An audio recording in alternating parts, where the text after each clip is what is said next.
Dès qu'il y a un capteur qui bouge en fonction du mouvement d'un humain, on peut en faire un système de mocap. Donc il y a eu des systèmes de mocap avec du son, avec du magnétique, avec énormément de solutions. Il y a deux grandes catégories quand même qui sont une l'optique. Donc on se base sur des caméras avec des rayons lumineux et on voit un point dans l'espace. Cette solution-là, à mon goût, c'est la plus puissante parce qu'on a une positionnement absolu extrêmement précis parce qu'on a des caméras qui sont de folie. On a des caméras à 16 millions de pixels, donc le rayon lumineux de chaque pixel, ici c'est un dixième de millimètre. Enfin, c'est d'une précision phénoménale. Donc c'est la solution noble, enfin royale, mais c'est coûteux parce qu'il faut beaucoup de caméras, beaucoup d'axes, ça limite le champ, il faut travailler derrière. Enfin, ça a beaucoup d'inconvénients aussi parce que c'est lourd à mettre en œuvre, c'est coûteux. Et puis si on cache les marqueurs, on ne voit plus rien. Et une autre solution, parmi toutes les autres, mais une qui est assez jolie, c'est de se dire on a un outil qui est très facile à mettre en œuvre, qui est un accéléromètre. C'est-à-dire que si je bouge un point dans l'espace rapidement, j'ai soit sa position qui évolue, sa position si on la dérive ça donne une vitesse, si on la dérive ça donne son accélération.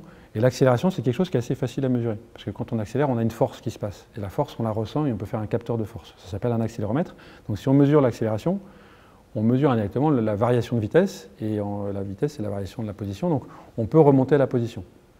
Donc si j'ai un point fixe au départ et que tout d'un coup j'accélère comme ça, si j'ai mesuré l'accélération et je me dis tiens je vais voir, je peux retrouver la succession des vitesses et la succession des positions.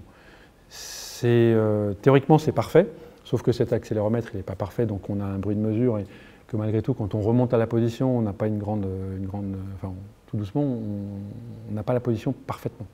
Et c'est ça le gros problème de ces solutions d'inertiel. Par contre, ce qui est génial, c'est qu'on peut les mettre sous les vêtements, on peut les mettre partout. Un accéléromètre, du moment qu'il bouge, il dit qu'il bouge. Et ça, c'est fantastique. Et donc, on peut faire des costumes avec plein d'accéléromètres partout. On a plein d'infos de variation de vitesse et on peut remonter à la position. Maintenant,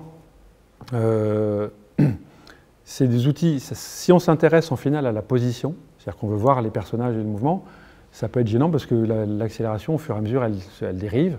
Et donc, s'il y en a quelqu'un qui clappe dans les mains, au début de la prise, il clappera bien dans les mains, mais tout doucement, il peut avoir un petit décalage, et puis le mouvement, la position relative des mains l'une par rapport à l'autre va se décaler.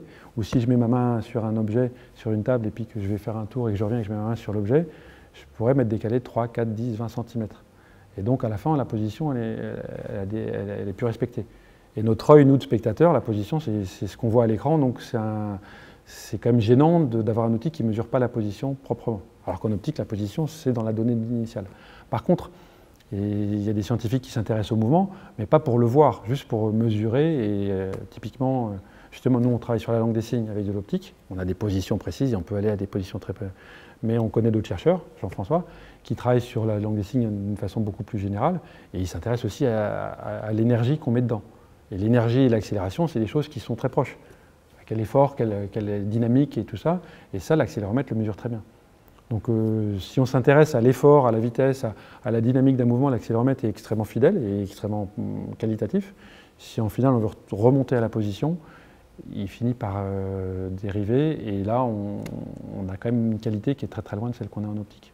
Et dernier point, c'est qu'effectivement si on veut faire du visage, mettre des accéléromètres sur un visage, on veut 50 points de mocap mesurés au dixième de millimètre, il y a des cas où on ne peut pas s'en servir. Par contre, le dernier truc, c'est que l'accéléromètre, on peut mettre un costume et je peux me balader dans la rue pendant 10 km, on peut me mesurer en permanence. Alors qu'un système de mocap, là, on a 200 mètres carrés et si on en voulait 400, ça coûterait 4 fois plus cher.